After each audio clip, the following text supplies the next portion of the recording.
একটা জিনিস করো না, সেটা কি জানো? কম দামি হেডফোন লাগাও না। যেদিন ডিসিশন নিছো যে তুমি আইএলটিএস করবা, সেই দিন থেকেই একটা অ্যাটলিস্ট আমার স্টুডেন্টদেরকে আমি এটাই বলি, 2000 টাকা বাজেট করবা। অ্যাটলিস্ট মিনিমাম 2000 টাকা বাজেট করে একটা হেডফোন কিনবা। 2000 বলতে এই জন্য যে একটা ভালো কোয়ালিটি। কেন হেডফোন ভালো কোয়ালিটি কিনতে হবে বলতো?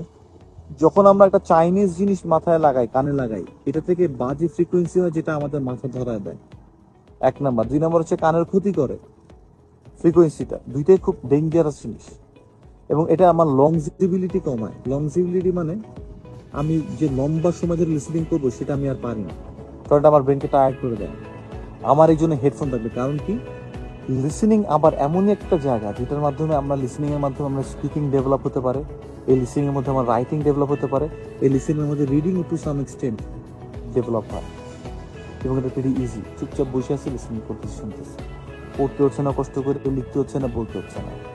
সো হেডফোনটা দিয়ে বা হেডসেটটা দিয়ে আমরা যেদিন আমরা আইএলটিএস এর শুরু করলাম যাত্রা, সেদিন থেকে আমার এই হেডফোন কানের মধ্যে, it has to be like kind of an integrated part of my daily lifestyle.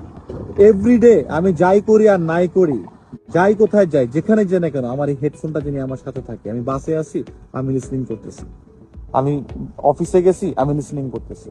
এই হেডফোনটা যত ভালো হবে, যত কোয়ালিটিফুল হবে, সাউন্ড কোয়ালিটি তো ভালো হবেই হবে, এটা আমার লংজিবিলিটি বাড়াবে। আমি অনেক লং টাইম এটাতে থাকতে পারবো এবং আমি টায়ার্ড হবো না, আমার ব্রেন টায়ার্ড হবে না, বা আমার ওই কান ব্যথা হয়ে যাবে না, বা মেজাজ খিটমিটে হবে না।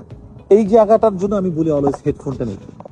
হেডফোনটা নাও, অ্যাক্টিভ লিসনিং করো। অ্যাক্টিভ লিসনিং মানে তুমি শুনতেছো, পারলে পজ করে সেটা বলারও চেষ্টা করো। শ্যাডোইং, এটা আমরা বলি, এটা করতে হয়, এটা স্পিকিংও বাড়ায়।